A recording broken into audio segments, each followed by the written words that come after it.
Hi, Andy. Hey, Harry. Hello. How you doing? Yeah, I'm good, man. This is great. I'm very excited. Yeah, I'm very excited as well. I'm excited that finally you're in the podcast. I am. I did say that I only wanted to appear on the podcast as a CGI character, but I mean, we couldn't get anyone else for the Beatles Get Back special, so Yes. it's me. Here you are. It's the man behind the curtain. It's Harry Williams. Hello. Although I'm actually not behind the curtain today. You're not. Bridie Which is why I'm excited. Thank you, Bridie. Bridie Fry. What's up? Whose arm didn't make it into shot then. I think it did. So, where do we go first with this one? It's the Beatles Get Back, not directed by Peter Jackson. It is. But No, I think it's fair to say that the Beatles Get Back is directed by Peter Jackson. Mm-hmm. But we should probably explain what Get Back itself is, which is, I'd say, almost like a reimagining of the 1970 Let It Be film. Yes. Which was Michael Lindsay Hogg. Right. But yeah, you are right. Peter Jackson, in all his interviews, has been making sure to stress that like Michael Lindsay Hogg gets the credit because, you know, he was the one who set the cameras up and did the recordings. It's just, you know, the initial cut was a bit lackluster. Yes, and also the Beatles have deleted that, haven't they? Yeah. So as far as I know, like you used to be able to. There was a small like, theatrical release at the time, and then you could get it on some format. And then I think after about 1980, it was pretty hard to get. But you know, you can see it, and bits of it are in anthology. So. Oh, is it? Okay. Yeah. Well, as you know, disc 3 of my anthology box set is where the journey ends for me because there's a scratch in it. Yeah, And yeah. I haven't forked out the cash to buy a new one. DVD 9 is where it's at for this one. As you like to keep telling me. Yeah. Yeah, well, I think why they've buried that original Let It Be album, to my knowledge, is that it contains a lot of footage of them arguing or them not in their best light. And I think that was an early example of damage control. From a PR sense, I guess. Yeah, I mean, to be fair, I mean, in some ways, John Lennon was the first guy to get cancelled, wasn't he, with that Bigger Than Jesus stuff? Yes. So maybe that they sort of were a bit more aware of band image at that point and sort of wanted to sanitize it. I mean, I have seen, like, you can find the original Let It Be. It's floating around on the internet. I'd like to see it, but there's a part of me that kind of... It's just a bit odd. It's just quite sort of unfocused. Right. Like, I mean, there are bits of it that are quite, you know, dramatic, but like it completely glosses over George Harrison leaving the band. So it's like simultaneously a whitewash, but also quite a dour affair. Right. But you know, it does have really cool like cinematography in it, and like, I'm sure we'll see later. Like, you know, that shot that was in the trailer, where like, the camera's panning along and it's looking through a glass and stuff. Like really cool, creative, quite fluid shots. So that was all in the original, but it's just, you know, it just didn't look or sound that good and had almost no cohesive narrative. Well, I think the main reason why, one, I can't see it because I haven't been able to find a copy of it, but I haven't really seeked it out because as I understand it, like you said, it's dour and they're arguing and it's kind of almost like the breakup of the Beatles, people say. And I almost don't want to see that because I felt when they released and I'm digressing slightly here, when they released the Montage of Heck film about Kurt Cobain, Right. I felt that was far too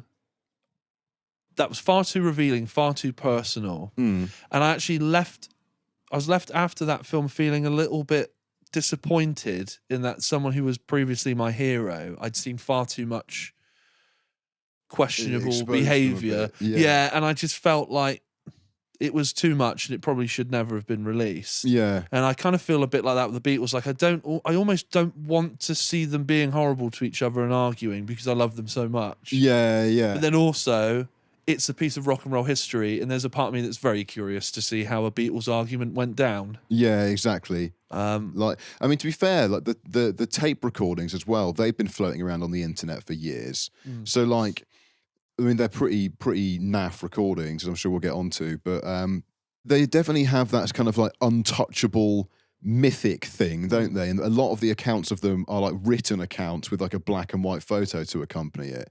So to see them like not as like cartoon characters and not as like the cute one, the quiet one, the funny one, and Ringo, whatever.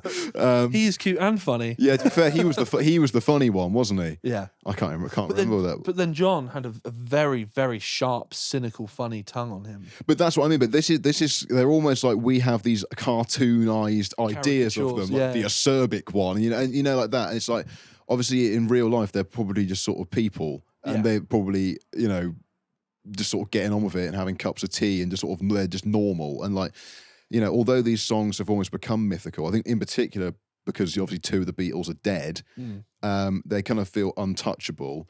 Like, shedding this light on it, it might just make people go, oh yeah, they were just a band. Like they literally just recorded these songs in a quite horribly lit room one day. And it will kind of, I know it will pull back the curtain a bit. And maybe that's why they've been reticent. Like apparently none had even seen most of this footage for years. But, both Paul and Ringo have said they're surprised how much like larking and fun was on it. Yeah, it's amazing what they seem to have forgotten. And of course, we all live our lives and we're not constantly, storing every part of our day. Yeah. And they are so fabled and they have so much history that it is impressive what they do manage to recall. And the details and the times and the places and the feelings they had, or the little pieces of inspiration. So it is impossible for them to remember everything.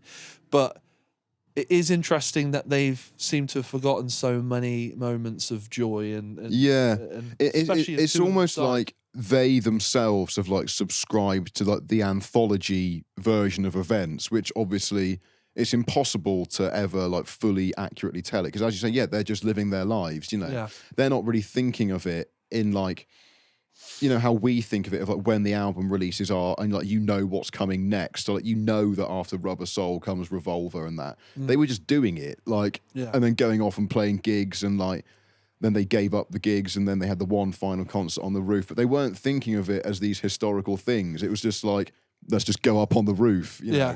I guess they're not feeling. I guess there's moments like Shea Stadium, etc., where they would probably be feeling like they're part of something historical. Yeah, but much and maybe their kind of excitement for stuff had been dulled because they did so many things that, they did so many things that would have been the greatest day in a lot of people's lives. Yeah, and it was to them just another day. Just another day. So perhaps their sort of idea of what's making history and what's a super important cultural event is not quite as profound to them in the moment because they live a lifestyle that not many people in history one's ever gonna have experienced. No one's ever gonna know what it's like. That is interesting with this because in particular I think the original idea for the Get Back sessions, the reason they were doing it in a film studio was that it was going to end in a gig. And in the end, they just went up on the roof. It's a bit, it's kind of cool and it's amazing and iconic, but it's also quite lazy. Yeah. But like, as I understand it, they were all sorts of ideas are thrown around. We're probably going to see some of this in the film of them like saying like, oh, we'll go and do it at the Great Pyramids. We'll go and do it in Libya. We'll do it on a boat. And I think Ringo's like, well, I don't fancy going abroad. I've got the dentist on Tuesday or something, Right. And that's mad, isn't it? Because that's kind of an indicator of how mad their lives were and how, to a degree, they've probably taken a lot of that for granted. Because to many musicians, the idea of going and playing in, where's it, Giza or something? Yeah, where the Great Pyramids are. Would be insane. But Ringo's like, oh man, I can't be bothered. Got the dentist. Yeah, but it's interesting. It's like it's almost that this was their one conscious attempt to try and do something iconic, right? And it's kind of widely regarded as a failure. Whereas, well, not a failure, but like the fact that they tried to bury it, and like the grand ambition giving way to a concert on the roof. Like the one time they really try and consciously do something historical and amazing, it all falls to shit and they start arguing with each other.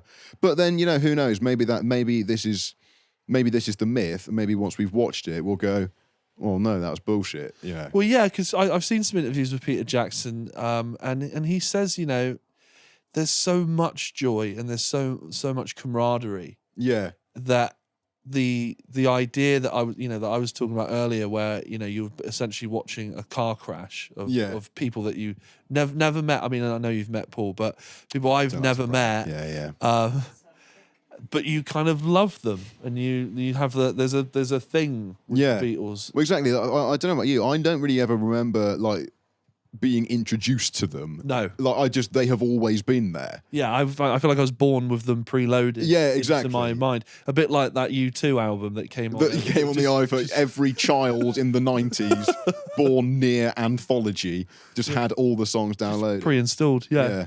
So is there anything in particular you're expecting that like you've heard about this that you're particularly excited to see? One thing I'm excited to see is the fuller clip where John and Paul are singing The Two of Us, but they're like they're singing with their mouths closed, like, and like the weird accents and shit. I want to see all that. I'm excited to see how they work.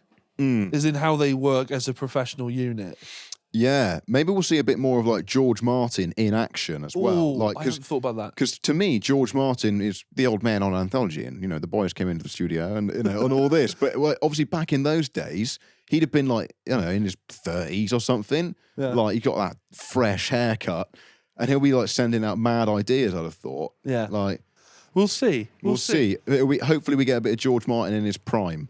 I'm excited about the tech that they've used for this as well. This is probably your area of expertise when we talk about software and digital extraction and the audio visual side of it. But I am excited to see because Peter Jackson said in an interview that the original director he would tell his cameramen to sort of switch the cameras to record and then shuffle off and make a cup of tea with Yes. tape over the red light to show that it was recording. Exactly. So the Beatles would be more candid because they're he's obviously trying to not.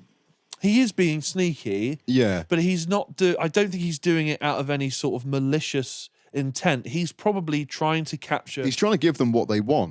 which is a natural, Yeah. candid fly on the wall. But I guess by that point they've done they've done the Beatles films. What is it? Hard Day's Night and Help. Is Yeah. it just those two? I'm not sure on. You know what? I've not properly watched those Yeah. films, and they're a gap in my Beatles knowledge. I know Oh, they Magical Mystery Tour as well. Magical Mystery Tour. I have Yeah. seen that. I had that on Blu-ray. But so I have obviously seen that they knew to a certain extent how to be the Beatles on film, one. Yes. but like the cartoon version, So I guess this was trying to. That's what they wanted, but then there was maybe a bit of reticence. But then, that's led to one of the big audiovisual problems, which is John. I think they all got wise to it. So John, like when they would have a casual conversation, would just start fucking strumming open strings on his guitar, making a racket. Yeah. And all of this was being summed to a mono recorder. Right. And so, even the stuff that I use to do the podcast, it's got AI stuff in it where you can rebalance music, isotope, you can take out the bass, the percussion, the vocals, rebalance them. So I'm assuming this is just some amazing, super high-end bespoke version of that. And they've taken from these mono recordings, they've basically separated everything back out and done full stereo mixes. They managed to separate out voices, separate out those conversations that we weren't supposed to hear. Yeah, so they've taken away those guitars that they were strumming Yeah. to mask the sound of their conversations, or just at least make them inaudible. And then 50 years later, Right. some boffins invented a way of undoing it. It's crazy, isn't it? Like, the fact that the Beatles are so iconic that them having a secret conversation probably had years of R&D to try and recover it. Right. Amazing. Yeah, I'm looking forward to because what we're about to see. Okay, it's never before seen Beatles footage. We're told. Yeah. I don't know if there's any overlap with the Let It Be So film. from what I understand, there are some events that were in the Let It Be film, but where possible, if there's a different angle available, they've done that. So if the same situation is covered, it's not going to be a cut for cut thing. Right. They will have rebuilt it in some way. We'll have to do. I'm sure some Anorak channel that I will watch at a later date will go through frame by frame and find exactly what's been enhanced and what's. But as I understand it, that's how they're getting around that one, because they kind of want Let It Be to stand alone, and this isn't to replace it necessarily. It's just a sort of. Is it? It's not complete it. revisionist history, though, is it? Well, no, because it's the what they source filmed at material. the time. It's the It's real just more events. of the same. Yeah, Yeah. And as well, I think so. They've done it. The sessions took place over 3 weeks. As I understand it, we're watching episode 1 tonight. Each episode is a week of the process. So it's fairly linear. You know, they're not doing any Christopher Nolan stuff to try and tell a story that didn't happen. Right. I think yeah. I would say it's anything but revisionist. Yeah. It's almost like undoing the revisionism that took place at the time. Right. It's a very, very interesting project conceptually and in its philosophy as well. And I'm also wondering if Let It Be, or their intentions with this footage originally, was possibly, because we all know the Beatles as being the band to innovate this, or the first to do that, or the first to incorporate this or that. And many firsts belong to the Beatles, or can be traced back to the Beatles. I'm wondering if that Let It Be film was the first of its kind in terms of a rock documentary. Yes, I think it could have been more, but from what I understand, they sort of, by the time they'd finished filming it, they're all just so done with it. They just sort of did that, all went off on holiday for a bit, and then came in and did Abbey Road. And then the actual film, so this was filmed in 1968, I think. The film didn't come out till like after they'd broken up in like 1970. Right.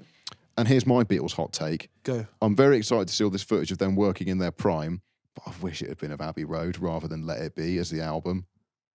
I think... Yeah. I think we are going to see a little bit of Abbey Road stuff. I've seen a clip of them working on something, but of all the Beatles albums, I think it's fair to say it does not contain their strongest material. We're going to get a lot of hate for this. We're going to, yeah. Well, you know, but it's objectively, I think it's objectively true. There's great promise, but it is inherently an unfinished album, as we said when we listened to that 50th the other day. Yeah, like it sounds great. They've really, dressed that up, but they all just sort of eventually were just like, that will do, and just it went out.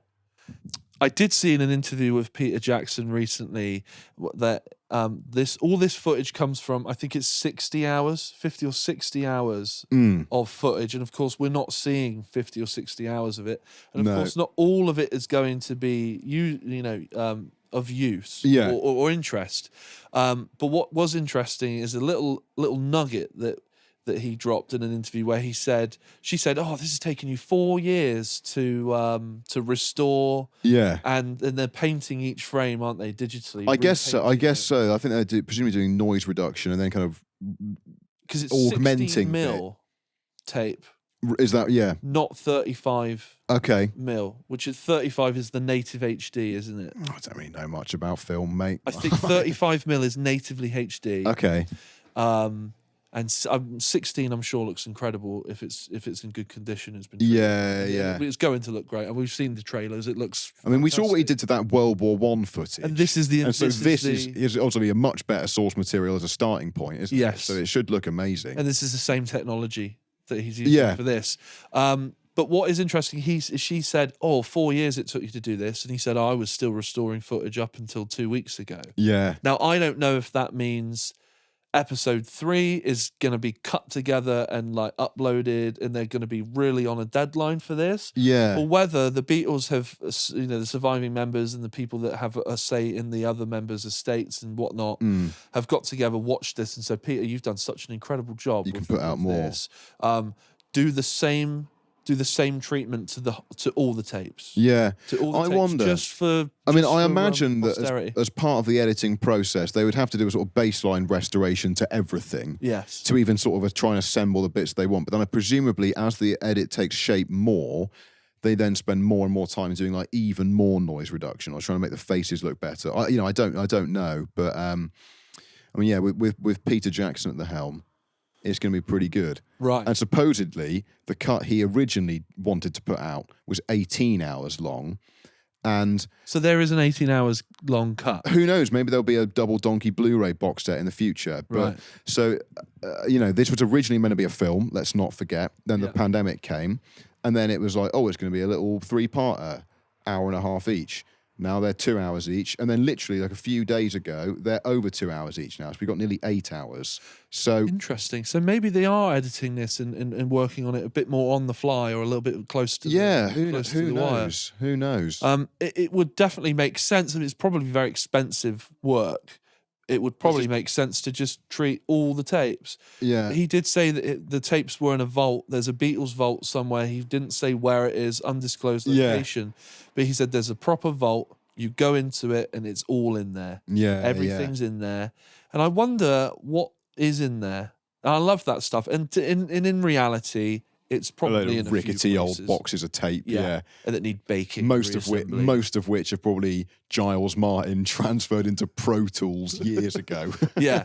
I do wonder what's in there. And I wonder maybe if they would ever recut Let It Be with this better footage. Oh, that's interesting. So do it do the shot by Lindsay shot. Hogg edit, but with the interesting. I have to say I don't really know anything about Michael Lindsay Hogg. I don't know if he's still alive, if No. he's signed off on this project or what. But Who knows? At this point, yeah, we should probably we put a little edit in here. presumably he is the reason. He's the reason why the guy in Spinal Tap is called Dennis Eaton Hogg. Yeah, that would probably make sense.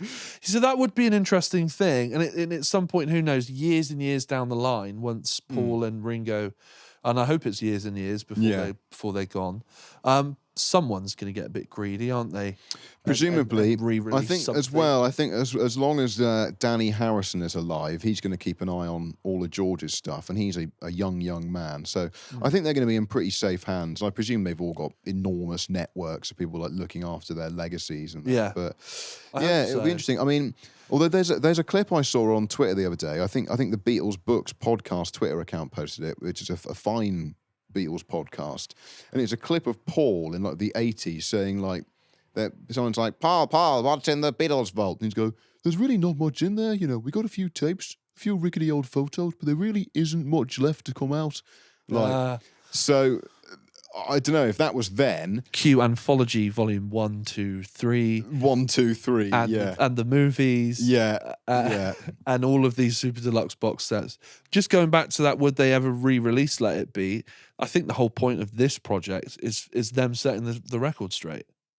Yeah, I guess so. Is them To saying, themselves there's as well. more to this story than you've seen. This was some. This film was maybe a little tabloid, maybe a little salacious, maybe a little bit a money grab on the drama, and this is them going, actually, let's like they say with again Nirvana, when you see interviews with Dave Grohl, and they say, oh, everyone thinks of Nirvana as this drab, depressed, horrible band to be in, and they say, actually, no, it was full of good old fun and banter and good times and friendship, and I think this is probably the same message. It's like, more happened than what you know about. Exactly. And as well, straight. This is probably going to be the last major Beatles release ever, isn't it? In terms of like groundbreaking. This is the fact that there's been all this footage this whole time is kind of insane in a way. Isn't Yes. it? Like this with the stuff they've been putting out, that they've been sitting on this is kind of mad. But yeah, there's obviously more to the story than it's ever possible to know.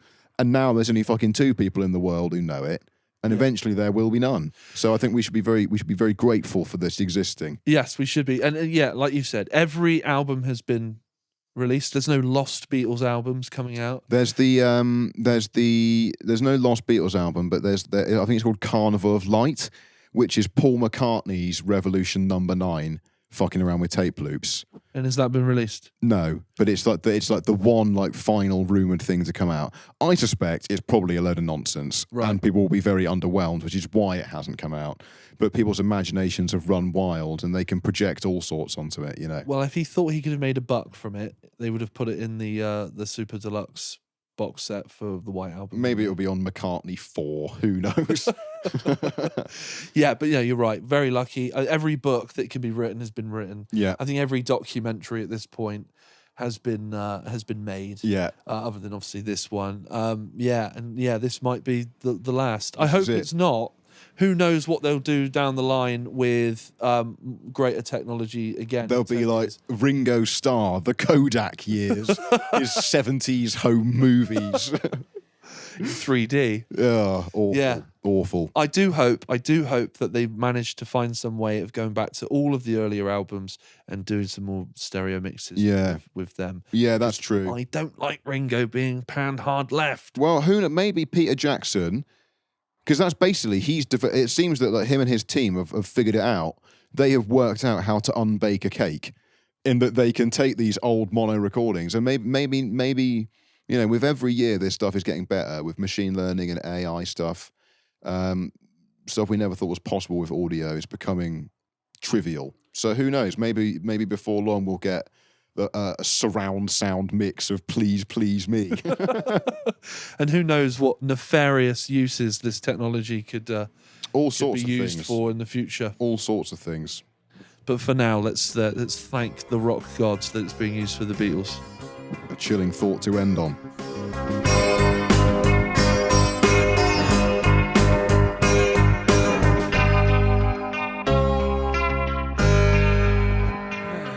Wow.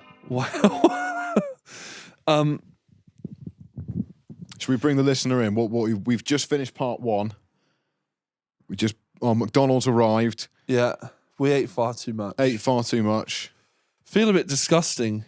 I feel sick. I've got a sort of dullness behind my eyes now. But yeah, we've just watched that. What was that? Just over, was it 2.5 hours? Something like that? It was 2 hours, 36 minutes. Yeah. Something like that. I mean, there's so many little tiny micro moments that... There's a lot to unpack. We should start with what our impressions are of it on a technical level. Well, I mean, it looks incredible, doesn't it? Great. I mean, it looks and sounds great. There are a few bits we notice where we're like, oh, hold on, have they looped a bit of footage there? Or you go, oh, hold on, that drum hit doesn't quite match up. So I think there's some and obviously, it's still incredibly meticulous. I think there's some interesting kind of, jiggery pokery with the sound and vision to sort of maybe fill in scenes that they didn't have full coverage for. But I mean, it looked incredible, didn't it? Yes, yeah. The color as well. What they've done with the color palette, I guess. Yeah, incredibly vivid. Yeah, I mean that's interesting, isn't it? Because on day 1, they're just in the room and it's all grey, and then kind of gradually that background, it starts off with like a few color splashes, and then by the end it's like this really kind of quite complex gradient behind them, and everything that's great. And yeah, it just absolutely pops. It's reflecting off all their bits of equipment. Yeah, I mean, it was great. There was that one shot I noticed that I just thought looked incredible when it's like taken from just outside the studio door. That's right. And it's like you can just see them in there, and I don't know, it completely like normalized. Yeah, and mythological. It completely pulled away the artifice, didn't it? And like you could just imagine, you're just like walking past on a film studio somewhere, and you're just going, oh yeah, there's the Beatles in there. That's the Beatles in there. Yeah. I mean, yeah, the sound was great. Like the performances all sounded really good. I mean, we've just been hit with that crazy barrage jam they did when George leaves the band, like that. The thread, or one of many little threads that's going on during part 1, is George's clash, it seems, with Paul. In particular, Paul. And I don't feel like Paul, for the most part, is being particularly unfair or disrespectful. Yeah. I feel he's quite diplomatic, quite calm. He's just sort of trying to get what's best for the songs, really, isn't he? Yeah, and he's trying to get everyone focused, because it's an incredibly unfocused band. I mean, I'll be honest, they don't know. They don't have a fucking clue what they're going to do or what they want to do at this point. I guess they sort of cover that, didn't they, with the Brian Epstein dying? I mean, so was that was this is basic Beatles facts, but that's after Sgt. Pepper, isn't it? And then Magical Mystery Tour was kind of their first part of them kind of being rudderless. But I mean, just to sort of pick up on the George Harrison kind of through line. I'm not sure it's just Paul. I think he's dissatisfied with the whole sort of Beatles operation in general. But because Paul is the one who's sort of trying to keep the focus, he's kind of just like the lightning rod for it. But he just sort of looks just pissed off in general, doesn't he? He does, and there's moments where he looks deflated. Yeah. And I get it, because you can pick up a sense from John Lennon that he is in agreement with Paul, but is not not coming out expressing and this. saying it. So Yeah. and Ringo, who knows what Ringo's thinking or doing? He's just kind hanging of back, hanging back. just keeping an eye on things. So I would understand why George would possibly feel, I don't want to say self-conscious, because it's quite obviously a clash of egos in some way, or pride. And at this point, George is becoming a very good, accomplished songwriter, I would say. Yeah, he's starting yeah. to come into his own very much, and we're hearing bits and pieces that he's playing on a whim or in downtime or when no one's really listening. Yeah. And you're like, oh, that's from All Things Must Pass. Yeah, yeah. So he's there. He's in his mentally in his mind. He's already exactly. probably thinking about going it alone. Yeah. Or at least trying some of his own material and doing it his way rather than having Absolutely. to do it by committee. Yeah. And I feel like Paul is I think he's being quite fair with him and quite reasonable. I think so. And I don't know what it is. Well, I think, I mean, you've recorded in the studio a lot. What that looks like to me is like, after a while, if you keep throwing out ideas and every last one of them is getting shot down, then like you sort of go inside yourself a bit, and it's like it looked like, you know, there was a lot going on behind the eyes, wasn't there? And Yes. It's like, have you ever had it where like you can't quite nail a take on something? And it's like it might just be like one little bar of a drum fill or whatever that you want to punch in for, and then you get it wrong like 3 times in a row, and then it almost becomes its own hurdle. Yeah, like it becomes a mental game at that point. exactly. And if every time he's throwing a part out there, he sort of like will tentatively try something, then Paul will go like, oh, why don't you try this? And it is a better part. Yes. It just objectively is. Like the stuff he's playing of his own device is kind of a bit, you know, I mean, all the playing that we've seen on that pretty much is quite mindless and noodly, isn't it? Yeah. From kind of all the band. But then Paul will say, you know, like that I've Got a Feeling, that ding arpeggio part. I mean, that is the song, really, isn't it? Like, and so it must be. It's annoying when if you're a creative person in a band, and then someone else always has better ideas than you, and then you just end up delivering them. Yeah, and it might be a case of, you know, I mean, like when I've been recording or writing, everything's written by the time we got to the studio. Yeah, But with these guys, they're kind of doing it on the fly. yeah, And they're doing it with 2 weeks. Yeah, Which must yeah. be in the back of their minds the whole time. yeah. It's weird, isn't it? It's like they can't. It's insane. Like as we were watching that, I was thinking, like, how did these guys ever knuckle down enough to make Sergeant Pepper, like something that intricate? Like, I mean, they're playing great, but it's like, well, are they not necessarily all the time, really? Are they? Like, No, there's a lot of. it's like they can't quite get in the zone because they've been displaced to this weird studio.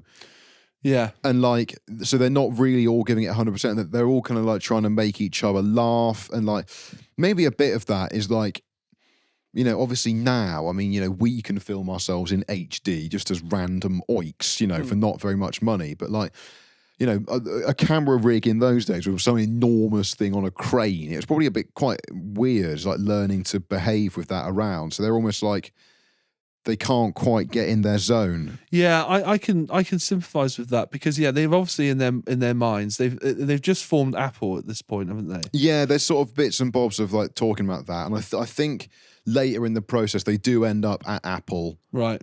to finish off the recordings, and it's the Apple roof where they do the thing. Yeah. So they've already, as you said, they've already called in a massive camera crew, and the simple things that would take a very simple few bits of kit now we're taking. There's a few shots and you can see there's a whole crew there. Yeah. And everyone, I assume, has a role to do, manning a piece of equipment or monitoring audio or changing film. I mean, that's the thing, obviously, as well, in those days. Yeah, I mean, you literally were shooting on film. It's not like now we've got an SD card I can shoot 9 hours of 4K footage on without, you know. But back in those days, you had. And then you know, maybe 10 minutes. I'm not 100% sure. But 10 minutes of a reel of film, and then you've got to, you know, archive it all. You've got to know what's on what. You've got your sound recorded separately. Like, you know, doing an edit in those days was not at all trivial. Like, it's physical media. So yeah, I mean, you need all those people around, but it must disrupts the process a bit. Yeah, we're All seeing these- we're seeing the Beatles out of their comfort zone, definitely. which is healthy. Yeah, But I feel like this part one is them just getting to grips with just it. getting into the And getting process. to grips with each other as well. It's a very interesting point in their career, and so they've already invested. They've got 2 weeks to do this album. They've got this idea of doing a show that they're building up to Yeah. do, and they don't even know where it is or what they're going to. Well, why don't we pick up on that actually? Because we were talking about that a little bit before, weren't we? About that. I think I'd heard rumours that they discuss where to do this gig. Yeah, And let me just say, I wish they had done that at that amazing amphitheatre. yeah, that sort of ruinous amphitheatre.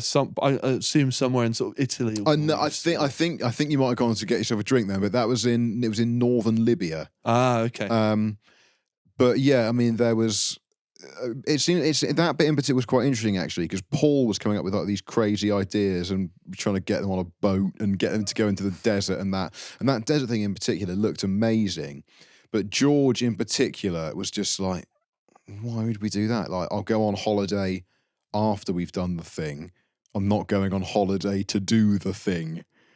Like, yeah, it's a strange chemistry. It's a strange thinking, isn't it? yeah, It's almost as if he's losing his commitment to the vision. Or so yeah. Like at that point, George Harrison as well. I think he'd spent the summer hanging out with the band, as not the Beatles, as in the band called the band, and like seeing how they worked. It was like super collaborative. Like, yeah, and I think after he'd sort of seen how else it could be done, you can see he's just increasingly dissatisfied with kind of being told what to do. And to be fair, the material he's bringing in is amazing. Like that version of All Things Must Pass, where he's got the whole band playing on. It's not quite finished yet, but like it's just amazing, and it's so much better than any of the other stuff we've seen Lennon and McCartney do at that point in the process.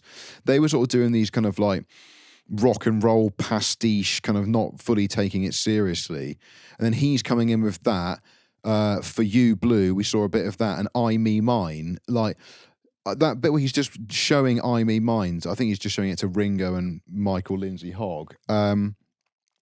It's insane. He's playing some incredibly crunchy chords. It's like the material that he's outputting in himself is amazing.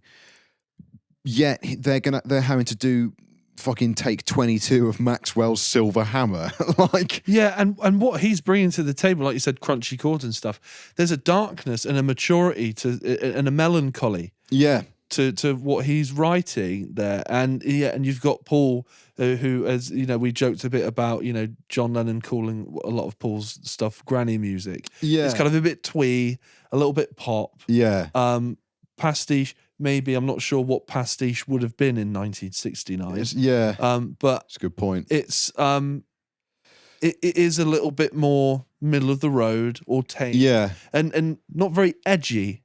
No, good pop songs in their own right, but not what Paul is bringing to the table at that point before he starts jamming out Let It Be. I mean, that as well, when he first starts doing that, it's again, I think you might have been out the room for this bit as well. There's a bit where, like, I think John is talking to some of the sort of sooty types, and they're just sort of going through some business. Oh, and you can hear him working and then it out in the background. And then he sort of goes for the first verse, and it's just so like, it just sounds like the record. Like it arrives so fully formed, and like, yeah, that was the first time it's like, okay, sit up and listen, and they obviously knew that because they ended up calling the album that. So it's like, so until McCartney really brings in Let It Be, like they're working on Two of Us, which ended up being, that ended up being a banger. What else are they tossing around at that point? Don't Let Me Down, obviously they keep coming back to that. Lennon brings in Across the Universe. When they were doing Across the Universe in that, playing that as a full band, like with McCartney like harmonizing over that, like that, that middle eight bit. It was a nice little tease because it was kind of like, oh, what it could have been. What it could have been, exactly. And it's a classic song. And if you haven't heard the version of Across the Universe on Let It Be Naked, which I know you have, it's an exceptional. But again, I thing. think that might just pretty much be the same version, but they've just taken the warble speed up thing off it. Because like the single version sounds, it's chipmunky because the tape is sped up. I think the Let It Be Naked version is pretty much just that. Right. I mean, Let It Be Naked, really, all they really did was just change the long and winding road a bit. And, you know, They make the track order a bit better. You know, let's not start getting sucked down that rabbit hole. So in addition to some of the major moments, another major moment, of course, is that we both looked at each other and we're like, we have to bring this up. Yeah. That argument that Paul and John had Yes. via the mic boom. Yeah. Where like it was like so like they come in and they're sort of having a private chat. Yeah. Where Paul's like, "Oh, John, have you written any songs?" And he's like, "No, I haven't got." And he's like, "Oh, you haven't?" and then at that point, I think the mic swings over. They kind of realise they're being observed. Click into they go into their help characters basically, right. And then they're looking up at this mic and they're not looking at each other and like, what is it? He's like going like, he's like, well, when are you gonna write them then? And he's like, they're ribbing each other, and it's almost it's very passive aggressive. It's incredible in that they're saying what they genuinely want to say to each other behind the mask of these like weird characters that they're putting on. In their characters and everyone else around them, they're sort of trying to make them laugh, but actually also just be like, why haven't you written any bloody songs? Yeah, like, it's almost like that. They could not have that conversation. Yeah, and it just came out in this incredibly strange, passive aggressive, sly. It's weird, veiled way, but not even veiled very well. But that's the thing. I think that's another artifact of just this absurd artificial environment they're in. In that when they first start having that conversation, he's like, "You haven't written any songs?" It's like, "Oh, you haven't?" It's almost like he wants to be like, you know, is everything all right? Like, yeah. But then when the mic swings over, the lights come on, and they realise there's 20 people watching. That's when. It's like it's a game show all of a sudden. Yeah. And here's a live studio audience. It's very odd. There's a lot of great. I feel like I'm gonna have to watch that about 10 more times, you know, over the years, and I'm really looking forward to seeing as well, like what other Beatles types have picked up on, you know, because obviously we'll have picked up on our thing, like whatever we've seen, but you know, there's a lot of eagle-eyed people out there who are going to put things together. But it's just so kind of.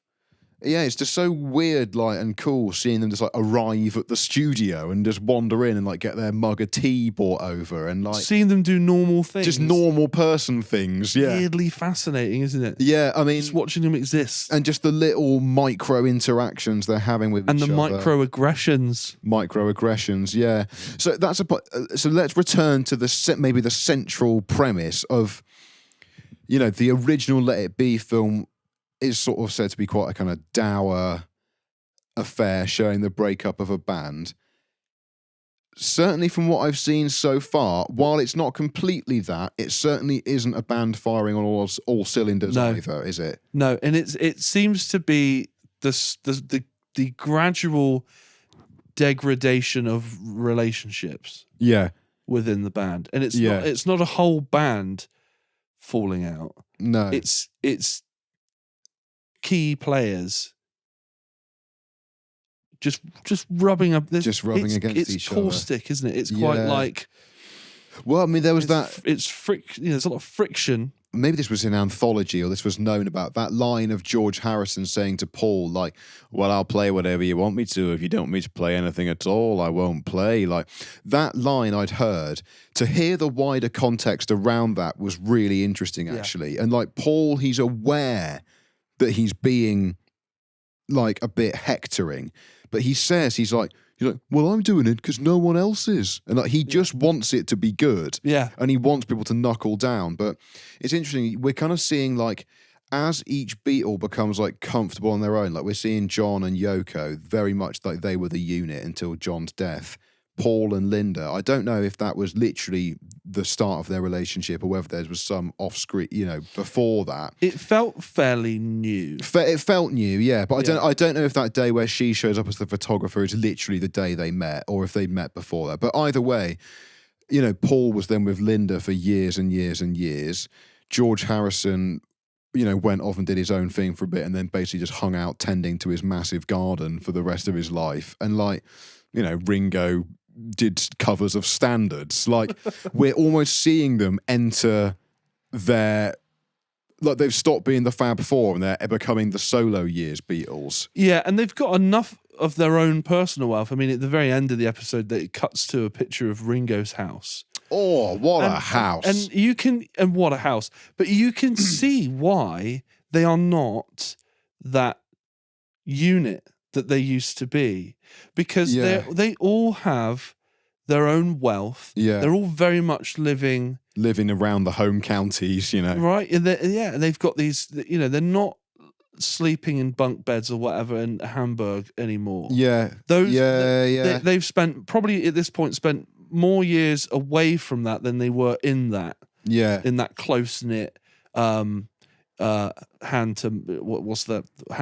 mouth, yeah. Sort of starving artist thing, which is of course what bonded them and gave them that great chemistry and that rapport and that sense of humor, because they'd got each other through quite hard, difficult times, probably, where they would probably like argue over where did that chocolate bar come from. Yeah, Do you know what I mean? yeah. Maybe that. I know Black Flag did that. What, they had some tense early days. Yeah, when they were touring, there was Lord of the Flies. Right, they were so poor. Apparently, there was one of them got given a chocolate bar or something, and he ate it away from the guys, and he came back in with a bit of chocolate on his mouth or something, and he got my God. got interrogated as to where did that come from? Yeah. Where'd the money for that come from? That's true. So they would have had their early days, and at this point, they've probably each got someone employed to hold their ashtrays, So how are they supposed to be? But this unit, this strong unit, all firing on the same off the set or on the same wavelength when they live such separate lives. I mean, they've got all this money, and that's relatable. They can relate to each other. That they've got these big houses and they live these strange, like, opulent lifestyles, possibly. But that, in a way, will be very very isolating in some ways. Yeah. And but like you said, they're at different points in their life now. So that, like you said, Linda's in there. They go on to be married for a long time. Ringo's wife is in there. John and Yoko. And so they're all becoming, I don't know if the word is family men, but they're settling down maybe a little bit. Yeah. They're in a different point in their personal lives. Exactly. And they're at very different points as artists. And it feels to me like you were saying with George hanging out with the band and it being very collaborative. They're working as a band, whereas the Beatles at this point is a collective of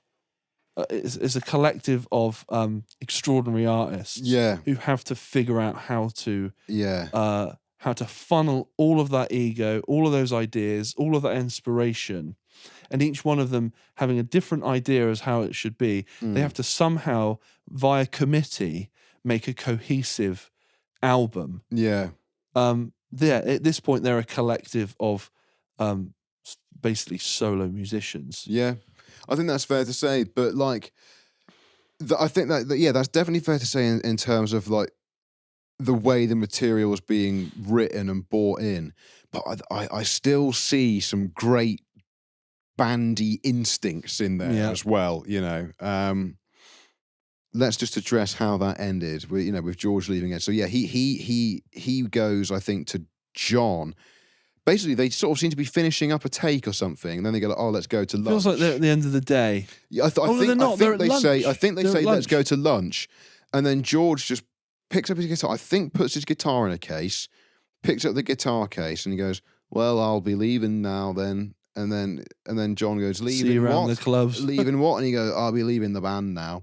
And then it's kind of all cuts. And then there's again a little bit of that was another janky edit I noticed where I think they had like a tape recording playing over slow-mo, wasn't it? It was, I think, a looped slow-mo something partially animated. It may have even just been those three, having a chat about something else on a completely different day. Who even knows? But yeah, and then he just sort of disappears. And then there's that crazy jam, which I said to you, I thought that was just them basically like processing their grief as a group, because at that point, like, obviously we know the story and we know he comes back in a few days, but like, I have to say, when it came up on the end there and it goes, they had a meeting on the Sunday, the meeting did not go well. At this point, I was like, well, what if he doesn't rejoin? Like, it was that. What are they going to do? It's that compelling, yeah.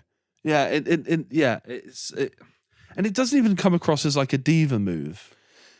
No, because he doesn't. It's the complete opposite of a diva move, because he doesn't want everyone to see. He doesn't want to flounce out. He doesn't want to kick over an amp. He's just like, and then it shows his diary entry.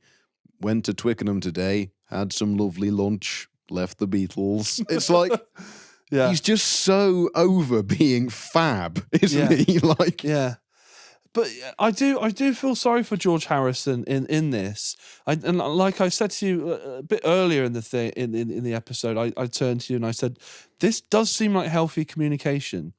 So instead of Paul sitting on Paul was the healthiest communicator, wasn't he? Right, and I feel like he made, at least within the narrative that we've been given with this edit, which I believe is probably, it seems pretty complete. I mean, the amount of stuff they've included that's quite mundane. Yeah. I don't think there's any fire bombs they've cut out, really. Right. I think we're seeing a pretty fair picture. Yeah. And he says, I feel like when I say these things to you that you feel I'm paraphrasing here, but like, he said, like, when I'm saying this to you, I feel like you feel I'm squashing you down or getting on your case or being too nitpicky or being hypercritical or whatever. But he's being very honest with his communication to him. And instead of swallowing it and sitting on it and being passive aggressive or making comments or soaking it up for a week and just then leaving the band. Yeah. He's saying, he's essentially saying, I love you, man. Like, and I don't want you to feel like I'm this guy, but we've got 2 weeks. There's all this stuff around us that we're paying for. All these people watching the greatest band in the world. And nothing's happening, and he just sat there not playing very good stuff. Yeah, and at one point he was like, "Yeah, we should get Eric Clapton on this," which is interesting because it's either saying I haven't got the ability to realize this vision, or he's already spiritually checking out. Yeah, I think it's interesting. I think in some ways, like, it's just a kind of humility thing in that he's like, he has this sort of distinctive guitar sound, and Eric Clapton is so like fluid as a player, whereas George, I wouldn't necessarily describe his playing as fluid in the early, until he sort of started doing that slide stuff. Like, it was quite kind of like banjo-esque, like chicken picking kind of stuff almost. So maybe it's just him being humble and like, no, like, I know what we're after and it's out of my control. Like, it almost takes quite a bit of humility to do that. But then at the same time, enough acid at this point to have removed his ego from the situation. Exactly, yeah. But then it is also like, he's the one trying to bring in these outside influences like Eric Clapton and Billy Preston, who, he's spoken about, that he hasn't shown up yet, but he's been referenced a few times, I guess just to, I don't know, maybe get his compositions taken a bit more seriously. I know with While My Guitar Gently Weeps, he said that, like, the early takes, again paraphrasing, like the early takes, the other Beatles weren't quite kind of giving it their all, and then when Eric Clapton shows up, Hot Daddy Clapton, best guitar player in London, all of a sudden everyone's locked in and they get the take, So it's like, and I don't know, I guess like maybe that's what, like, if he's been in California smoking weed all summer, people coming in and out of jams. Maybe it's like, well, why does it just have to be us four, Yeah, that's a good point. That is a good point. Because I always end up having to play this Fender 6 bass while you do, Yeah. But I don't know, I feel like in some ways as well, like, he could, like, if they just left him alone, he probably would have got there. What, as a songwriter? Well, as in, like, when he's trying to figure these parts out, and Paul's saying, yeah, so yeah, perhaps yeah, that's the friction, is that he's thinking, well, normally we've got 6 months and we get there. yeah, Or however yeah, long yeah. they take, but they've got 2 weeks. I see what and you Paul's mean. like, whoosh, whoosh, oh, we need brilliance now. I mean, to be fair, that's an interesting observation, actually. And I would say George Harrison is the Beatle with the most contrast between his demos and finished songs. He definitely is like he chips away at it. You know what I mean? You end up like with a sculpture. You start with a big old hunk of rock. You gradually, it will then take its form, and then you, over like an iterative process, it finds it. Like, yeah, maybe he's just like, well, I'm not going to come up with the part here and now in this room, but let me In this piss aircraft about. hangar like space with not a lot in it. Yeah. And lots of people wandering around. Exactly. But it's like, let me piss around for a couple of weeks, and I'll find it. You know, It doesn't have a couple of but weeks. they don't have. And that. they want 14 songs. I love that. That's One a day. That's a bit where Ringo says, he's like talking to the director, I think, at the beginning, and he's like, so how long we gonna have us here for? And he's like, oh, about 2 weeks, I'd have thought. And he's like, 2 weeks? It's like, they need that long? It's like they're coming up with 14 songs, and he's like, God, a song a day? That's decadent, isn't it? Like, Which is madness. but yeah, and you know, obviously, Please Please Me, you know, not the songs obviously weren't written in that time as well, but they did that in a day, 3 sessions, you know, 3 hours break, 3 hours break, 3 hours break, and it was done. Like, yeah. Oh, and also, I mean, we'll need to wrap this up soon, but There's a lot to unpack in this episode. Glyn Johns, you and I have had a discussion lately. I don't think Glyn Johns' mixes of Let It Be are that good, and I think the super deluxe things that come out have actually proved that the whole like Phil Spector ruined it thing just isn't really the case. I mean, but anyway, that's a side note. Glyn Johns, he gets involved in the arrangement sometimes, doesn't he? Well, they've nearly got it, like that Let It Be thing, where they're sort of doing like the transition into the solo, and they're kind of going like ding ding ding ding. Ding, ding, ding. It just sort of falls to shit a bit. And he's like, no, you need to do it like this. And he's like, and that little bit where, you know, there's a few bits where Glyn kind of contributes, and when Paul's working on the lyrics for Long and Winding Road, and Mal's kind of helping him scribe, and just sort of generally being, I think, a sort of layman's ear, maybe. I get the sense he has kind of that role. And good moral support. Yeah, as well. like, you know, he's been with him through it all. And then there's that bit where Paul goes like, why keep me waiting here? And he goes like, he's like, no, I think standing's better. and Paul takes it, you know, because, and so I think, yeah, although in some ways they were becoming kind of insular and more their own entity, in another way they're more collaborative than ever. So I think this might return us to the original point of the Beatles' story is just far more complex, that even if every day since 1958 had been filmed in 4K, as an outsider we just never fully understand it. I think even though this is about as close as we're going to get to the source, they are still just layers of mystery and enigma to how they tick. And they're 4 young men. Oh, they're so young. With an awful lot on their shoulders as well. You know, just looking at Ringo's house, you go, oh, because we think, oh, they're in the Beatles and they've got all this money. Life must be so easy and everything just happens for them. But you can see there's a moment when they buy the Northern Song. Is it Northern Songs? I don't quite understand that. And there's a business meeting going on the side, and the guy's saying that now we own this, we need to start repressing this. We can put out, I guess it's sort of like tablature books, or that was it, wasn't it? They were saying they were going to put out books. sheet music, music, which you see in music shops all the time. You see thematic, you see a book of Beatles songs or a book of Led Zeppelin riffs, or, you know, stuff like that, and that's what they're talking about. Or some of what they're talking about, but they're forming Apple. And there's so much going on. Yes, a big house is lovely, but with a big house comes big house problems, and big house bills. It's a lot of drains to arrange to be cleaned, isn't it? and you know, if you've got a huge garage, you probably need 4 cars so it doesn't look weird. It's funny actually, like thinking about like, you know, them talking about money and that. I love how much of a salty, frugal northern man George Harrison is. Like when they're talking about like going to Libya and getting boats and that, when he's like, well, how much is all that gonna cost? yeah. Yeah, you kind of just want to like pause it, Yeah, it's climb into the screen and go, you know, just remember you're in the Beatles. Yeah. Anything you want can happen. Yeah. Yeah, so in some ways I think this film kind of like preserves the myth a little bit.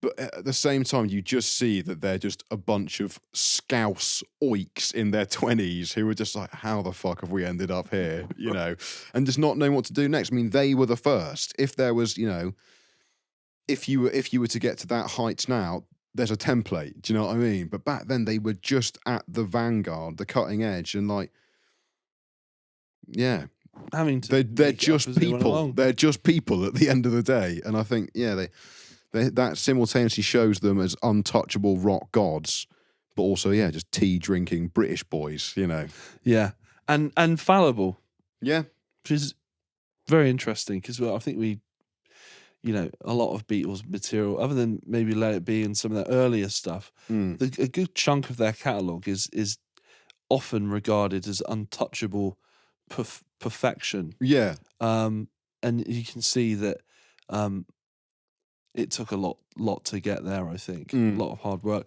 I think it would be cool to end this with some predictions for episode 2. What do you feel like we're going to see in episode 2? What are we going to see? So, I believe, so what we were left with was the meeting did not go well. Cliffhanger. As I understand it, that meeting did not go well, and then there was a subsequent meeting that did go well, and then they end up leaving Twickenham and going to Savile Row. But I'm a little hazy on the timeline. Right. So Do you think maybe some demands were made by Harrison? I think absolutely. And they went, I think, okay. And he went, I want to get... I'm pretty sure that was it. Eric in. As far as I know, the demands were, fuck Twickenham, bring in Billy Preston, and we're not going abroad. Right. But we'll see. We'll see. And you could argue that even though he may have been failing on the musical front, those decisions that he'd have to leave the band and then demand before he would go back in, leaving Twickenham, bringing in Billy Preston, could have saved the day. Those could be decisions that Yeah. if the boys had just turned to him and went, you know, I think George is right, all of that could have been avoided. Yeah. And, you know, George, in hindsight, has seemed to have been painted as the Beatle that kind of really knew what was going on and was pretty on it and pretty smart and sharp, but didn't always open his mouth. Yeah. And if he did, wasn't always listened to. He had the bass player personality, didn't he? Right. Yeah. The wry observer in the shadows. Yeah, but necessarily, you know, they always say sort of like, you know, was it the quietest people have the loudest minds? And I think to a degree that does apply to him. There's a zen though in the spirituality about him that the others don't quite have. He seems to have For retained... a guy who's meditated a lot, he's quite pissed off, isn't right. But he doesn't I don't know, there's a strange, maybe zen isn't the word, but there's this I don't know, he sort of carries himself in a I don't know, it's almost like he's a bit too he's a little bit too considerate for his own good at times, maybe. And then instead of where he should have just vocalized what he was feeling because he was right, Yeah. or defended himself a little more, possibly, he's turned it in on himself. And yeah, I mean, there was that whole sequence where it's like, I think John and Paul were sort of polishing off I've Got a Feeling. I don't know, I mean, I've just been barraged with it now. It's already going a bit hazy. But they're sort of polishing, and they're kind of really quite tightly working together. You're like, oh shit, it's that Lennon-McCartney. They're doing it, you know. they're getting there. And then George is just sort of loosely, lazily flicking his guitar along, sat by Ringo's bass drum, not really looking at anyone. And he looks utterly despondent, doesn't he? Yeah. He's just staring off. Like it's almost like he's already like, I think it might actually literally be can't- after they've kind of wrapped that up. I think that might even be when he leaves. Yeah, Yeah. It looks like it's a serious look in his eye. Yeah. Anyway, let's leave it there for now. If you've been watching The Beatles Get Back on Disney Plus, if you disagree with any of our hot takes, if we've made any factual inaccuracies, I'm sure there will be many. Yeah. Get in those comments, put us right. Let us know what you think. What weird little things did you pick up on? You know, did you notice the colour of George Harrison's mug? You know, you want the same sandwich as John. Great coats all round, wasn't it? That was something we did pick up on. Great I didn't coats see all a round. jacket or a coat that wasn't exceptional. Yeah, amazing stuff. But yes, time will now pass for us, but no time at all will pass for you. And we'll talk to you after we have watched part 2 of The Beatles. Get back. Get back.